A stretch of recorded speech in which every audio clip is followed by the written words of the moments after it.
Hey guys and gals, it's Annie back with another build of an end-grain cutting board made of maple, Wenge, and Purple Heart.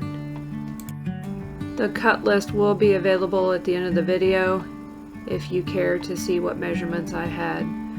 I glued up two separate panels. The first panel was Wenge and maple at 21 inches in length, and the second panel was 12 inches in length with Purple Heart, Wenge, and maple.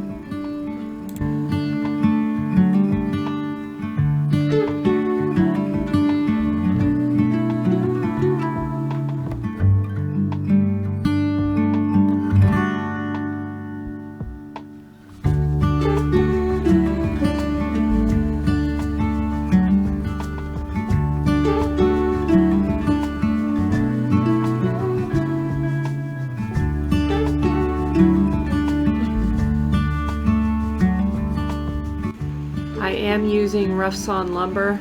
Takes a few extra steps, but I feel it is worth it.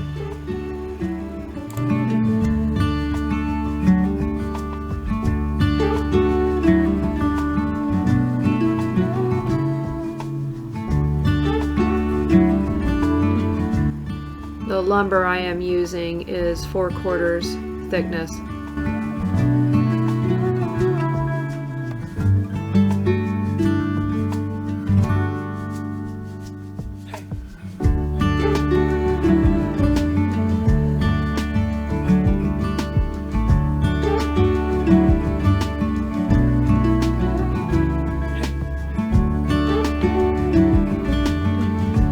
The edges of the Wenge and Purple Heart were pretty smooth, so I was able to square those up at the joiner.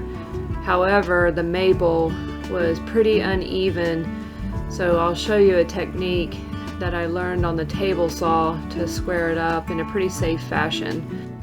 I take this piece of oak, which is square on all four sides. It is the same thickness as the maple.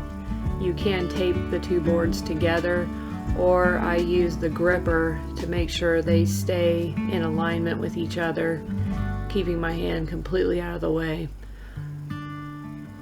Then I'll go over to the joiner and make sure that edge is nice and square.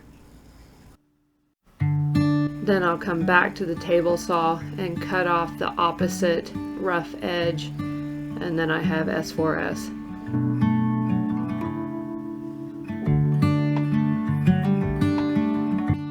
Then you'll want to lay the grain out in a really cool pattern. That way when you make opposing edges, it'll make diamond shapes or really cool curls. You just have to keep that in mind of how you do your glue up.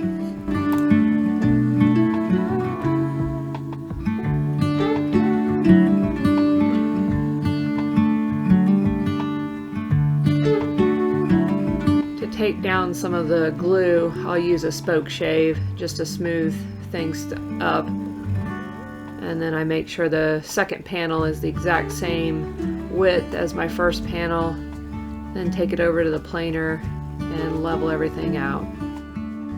Then off to the cross-cut sled. I do cut mine 1 5/8 inches, making sure I number and letter each of the panels so that way I keep all the grains in alignment. Once glued up for 24 hours, I'll come back and I use a cheap belt sander to knock off the majority of the built up glue on the edges. And then you'll see me do the ends at an angle, and that's to prevent tear out when I send it through the planer. Another option is to use a roundover bit on your router, doing all four ends, again just to minimize tear out. I do use a planer. I have upgraded to the helical head on my Lunchbox DeWalt planer. Keep in mind I go slow, take very shallow passes. I have never had an issue, but I've seen some horror stories that people do not recommend sending end grain through a planer. Again, I've had pretty great success. Also, my knives are very, very strong. I do turn them quite frequently.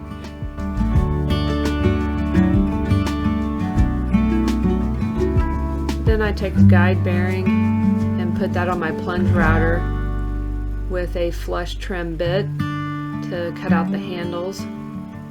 I made this easy template just out of some scrap plywood that was 3/4 inch thick. That way it just makes fast, easy alignment. I clamp it down and then take short, shallow passes to cut out the little handhold grooves.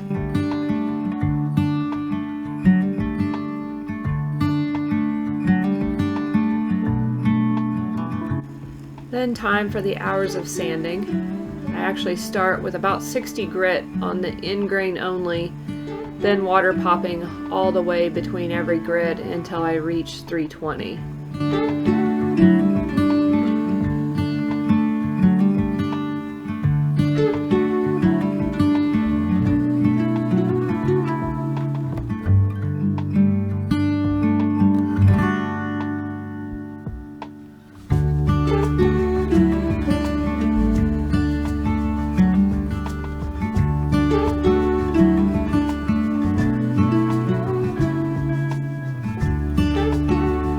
Then, of course, where I get in trouble for finishing yet another woodworking project in the kitchen.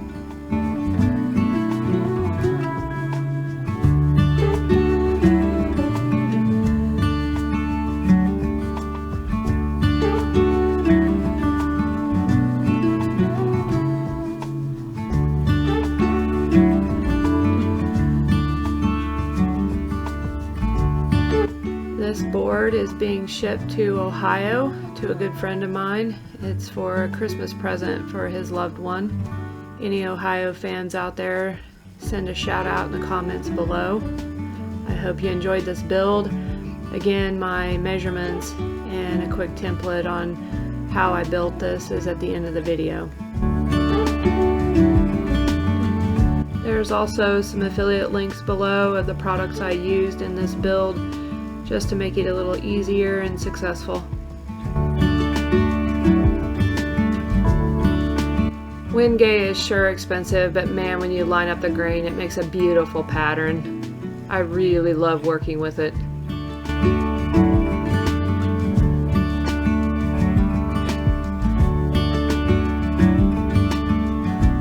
Thanks for watching. Stay tuned. More builds to come in the future. Hope you enjoyed it.